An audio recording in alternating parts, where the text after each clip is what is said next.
Welcome everyone to Everyday Passions, the show where my guests share one of their passions and how they've used that particular passion to impact the lives of others. My special guest today is Nikki Marrafino. Welcome, Nikki. It's a delight to have you here with me today. Thanks, Yvonne. It's all my pleasure. Thank you. And to our wonderful guests, those of you who will be watching us live or watching the replay, thank you for sharing your time with us. Now, Nikki is a certified retail real estate executive with expertise in strategic marketing, advocacy, community relations, customer experience, and creative brand development.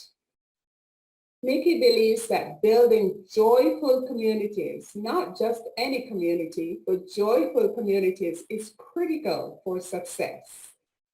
Developing relationships, connecting people, and providing exceptional experiences are all elements of a joyful community.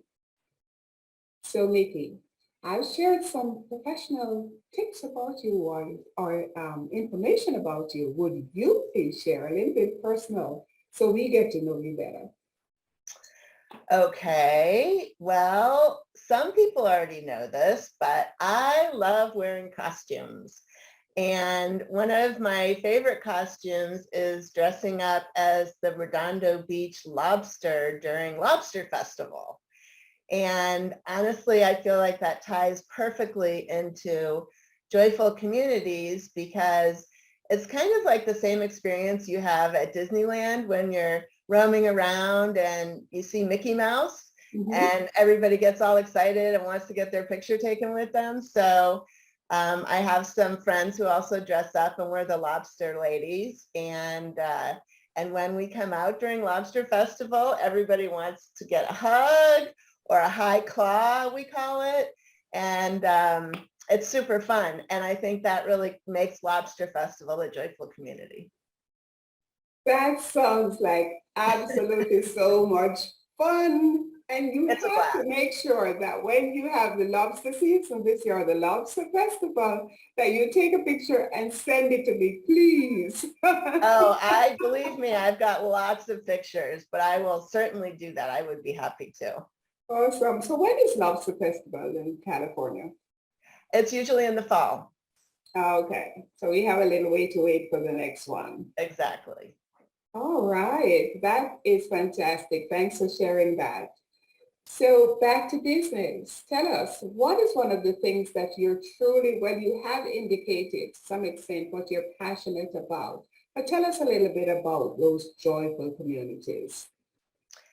I just feel like, from a marketing standpoint, if you're building a brand, you have to have a community surrounding your brand. And you do that many ways. You do that through social media, through, all of the different marketing elements. But the bottom line is you need to have a community to support your brand, your product, your service. And when that community is a joyful community, and it certainly is aspirational because it's difficult to create a joyful community, but I feel like everybody should be trying to do that. And sometimes it's super easy. And so that's my focus, is working with companies or people, myself included.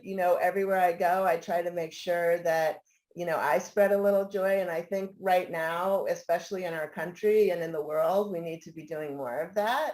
And so even, something like a smile will spread a little joy. So, so that's my belief. And I feel like it's a foundation to any strong marketing efforts.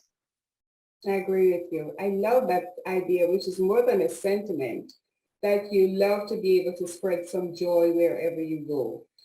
Now, I know that some of your work is offline, some of your work is online, right? So tell us a little bit more about those kinds of communities, because we know that online, they're social media communities. So how do you kind of balance it between the online communities and the offline communities, or how balance may not be the right word, it's more combined. How are you able to manage both of these communities effectively?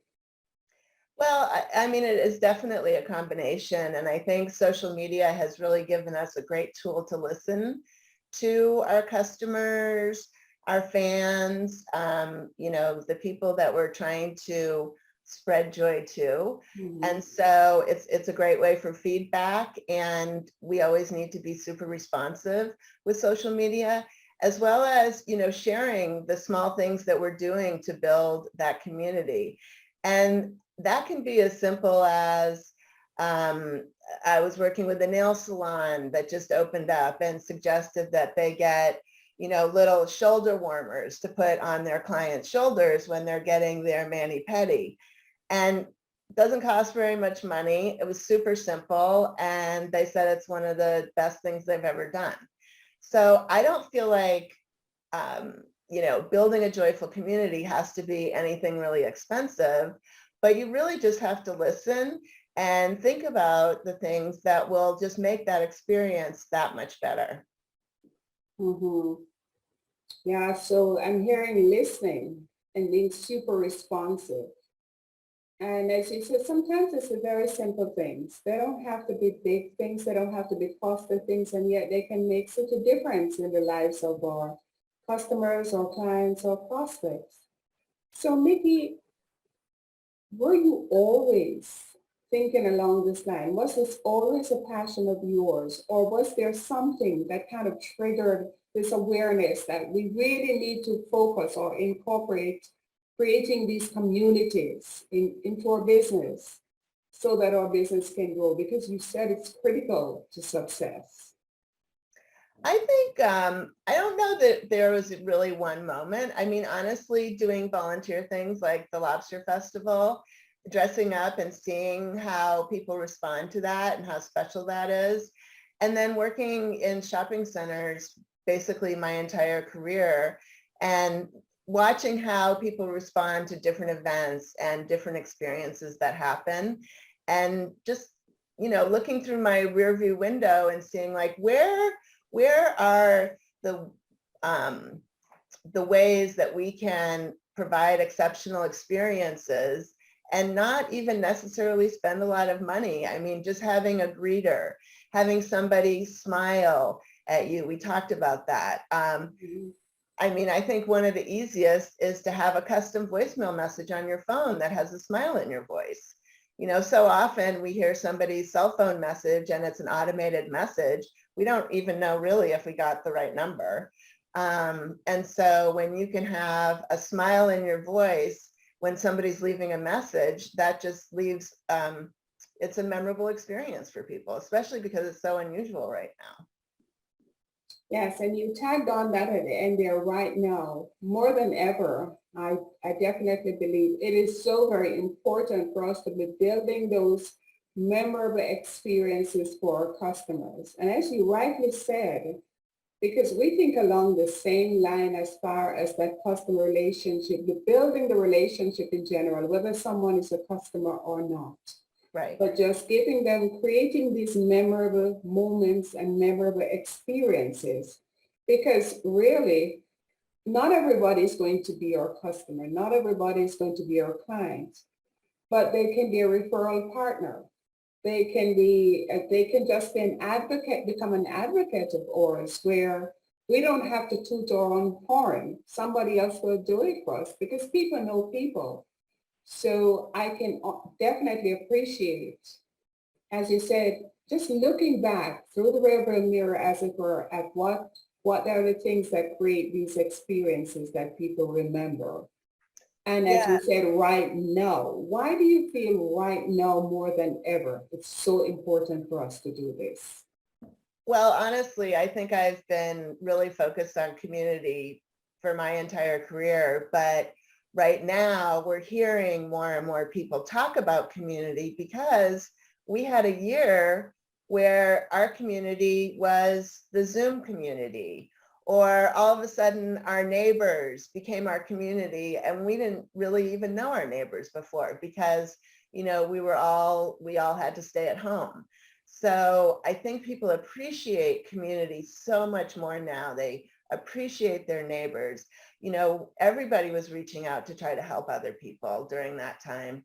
And I mean, it's one of those things that was tragic in so many ways. So many businesses had to close, people died. I mean, it was super, super tragic. But at the same time, I think we all had a little dose of,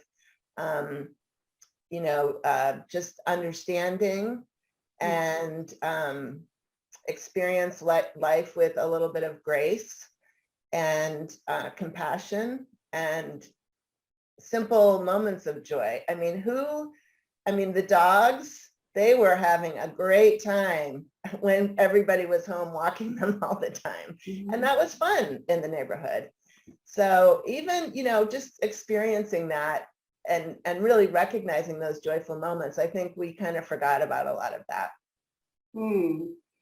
So really the negative things that occurred, kind of out of the negative came some good, right? Because in some ways, it helped to restore that feeling of community, a community spirit and empathy. We talked about compassion, but putting ourselves in somebody else's position, that and doing what we would want to be done for or to us for somebody else. So yes, it's huge. It's definitely something that we have to continue. We don't need to wait for a pandemic. We're still in one, but we don't have to wait for that to do this. These are just things that we can do as a normal part of our lives, right? Yeah, and I think, simple things like recognizing when we go to a restaurant that they don't have the staff that they used to have, and that maybe, the person who's our server is also bussing tables and also the hostess, and just recognizing that instead of saying, where's my food? I ordered it 20 minutes ago. If we can all just be, like you said, a little bit more empathetic and really look at what's going on in everybody else's shoes, it'll make such a big difference. In a scenario like that, the customer that is kind will make such a big difference to the person who's waiting on them at the restaurant. Absolutely, absolutely.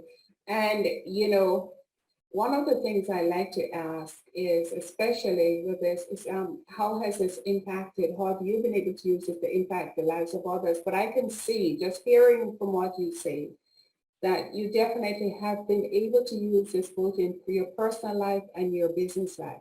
Now, what would you say, Mickey, to someone if you wanted to kind of help them to understand that, be a little bit more patient, take time to pause and establish your own community, or see the world as your world as a community that you can grow within? What message would you give to just about any one of us? When you just said, how would I ask them to look at the situation? It's funny, yesterday I was having a root canal.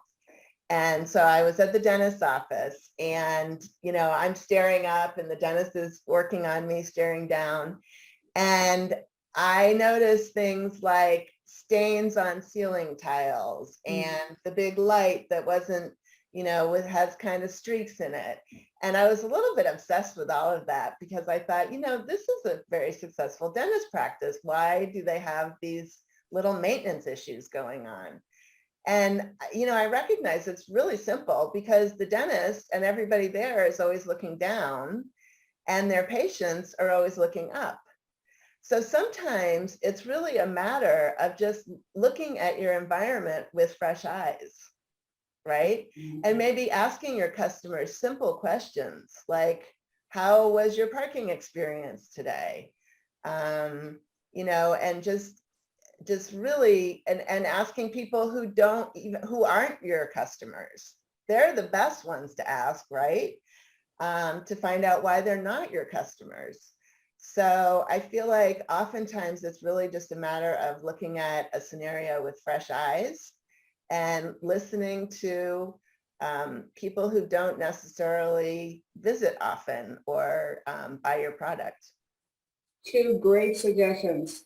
it immediately made me think of, we are around our home all the time, but if we have someone who is visiting, who doesn't usually come to our home, suddenly we start looking around through the eyes of that person. What am I missing? What, do I have any cobwebs up there? Because we're so busy in the regular movements in our home that we might overlook those things, but suddenly we're looking at it through somebody else's eyes. And I definitely agree with you. That is so very important to get feedback from customers. Get feedback, and as you mentioned, even individuals who are not your customers, to find out why. Simple questions, because very often we are so very close to our product, we are close to our service, we're so close to everything that we don't see it. We need somebody to view it with fresh eyes. So that is really a great, great suggestion, a great tip for anyone who is listening to this. Periodically get feedback from outside. If your customers are using your product, they will tell you the shortcomings in the product because they're Right. using it. If they're not using it, why aren't they? Or it And might be, maybe they think there's a shortcoming, but there isn't one, and you're just not communicating properly. Maybe it's a really simple solution. So, when you can get that feedback from outside and really listen objectively, yes, you can make some pretty simple changes often. exactly. Because now you have an awareness of what might be missing. Awesome. So is there any last minute tip you'd like to share with us as far as building joyful communities, Nikki, before you wrap it today? I think we've really encompassed it. Your background is in customer service also. And I think if we consider that in our daily life, as we go to the grocery store, or we eat out, or we work with our clients, or we sell our online product, if we always just think about the little things that we can do to make a difference, if we all are 1% kinder, oh my gosh, that is a joyful community right there. Really. Absolutely. I would agree with you 100%. And we can always find something to be kind about, even if it's a simple smile. For many people, ours might be the only genuine smile they saw for that day. And if Or we feel good about people and we really love people, it will be genuine, even though they're a stranger. exactly. Or sometimes not only the only smile, but the only kind word. Some people don't have anyone to talk to. Yeah, sad but true. Yeah. And if we can help them to become a part of our joyful community, then it makes the world a little better. It really does. So how can our listeners and viewers who want to get in touch with you, because they might want to hear a lot more from you about how you create these joyful communities, and may even want to find out more about that Lobster Festival. How can they get in touch with you? My company is Mickey M Marketing, and my email is Mickey@MickeyM Marketing, and Instagram, Facebook, LinkedIn, all the usual suspects, Twitter. I can be found there. And you're Mickey and marketing at all of them? Yes. Excellent. Well, Mickey, I want to thank you so very much for being here with me today as my guest. I loved our conversation because it aligns with my values and views, and I just love the way you make it sound so easy for our listeners, for all of us, to do our part in creating those memorable moments and creating joyful communities. So thank you so very much. And to our listeners, to our viewers, thank you for sharing your time with us, and we see you again next time. Thanks, Yvonne. I appreciate it. You're welcome.